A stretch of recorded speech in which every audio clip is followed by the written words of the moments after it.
back with our panel. We have Kitty Worthman, we have Ralph Reed, and we have Pastor Lawrence White with us. And Pastor, I want to ask you quickly, when you were on the plane, what was the message that you wanted to get to people?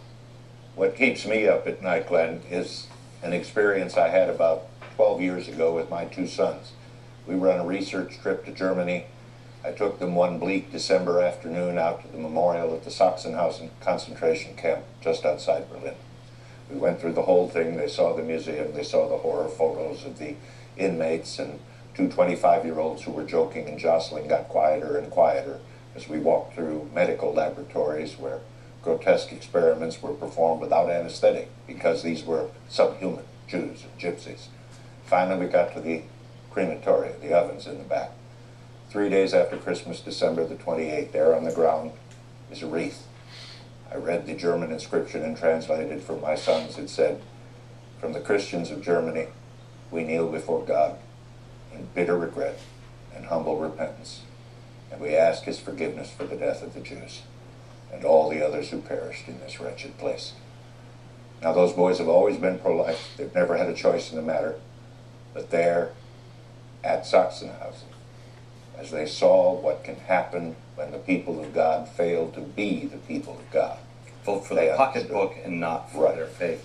Ralph, I wanted to bring you in because you are a guy who, you're the boogeyman, Christian Coalition, you're the worst, you're going to be rounding up gays and anybody who's different, and you're going to be baptizing people in the basement of the White House.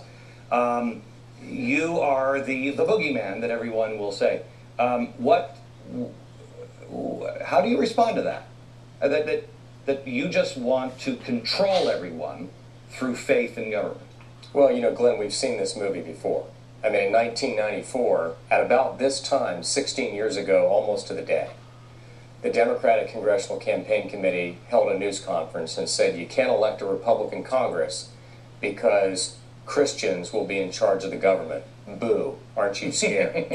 The result was 54 House seats, 10 Senate seats, including 2 switches, first Republican Congress in 40 years, and yes, we had the ability to see our public policy goals realized. What were they? A $500 per child tax credit to lower the crushing tax burden on the American family, banning partial birth abortion, which 72% of the American people supported, and which Daniel Patrick Moynihan, a pro-choice Democrat, says was infanticide, balancing the budget for the first time in 40 years. Welfare reform, moving people from dependency and multi-generational poverty to individual self-initiative and dignity. That's what we wanted.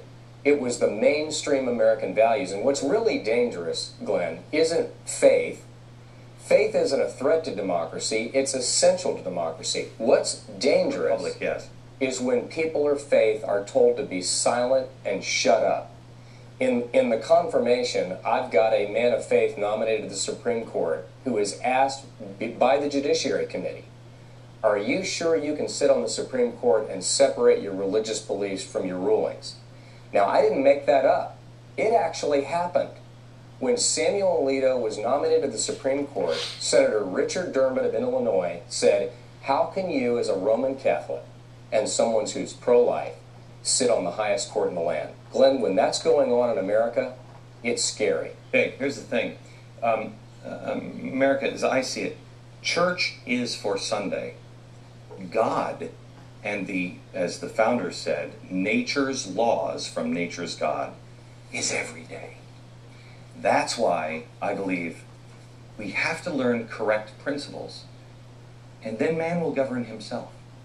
When we all understand, you don't do that because it's wrong for this reason or this reason, then we manage ourselves, and we don't need somebody to nudge us or to rule over us. Back with audience questions next.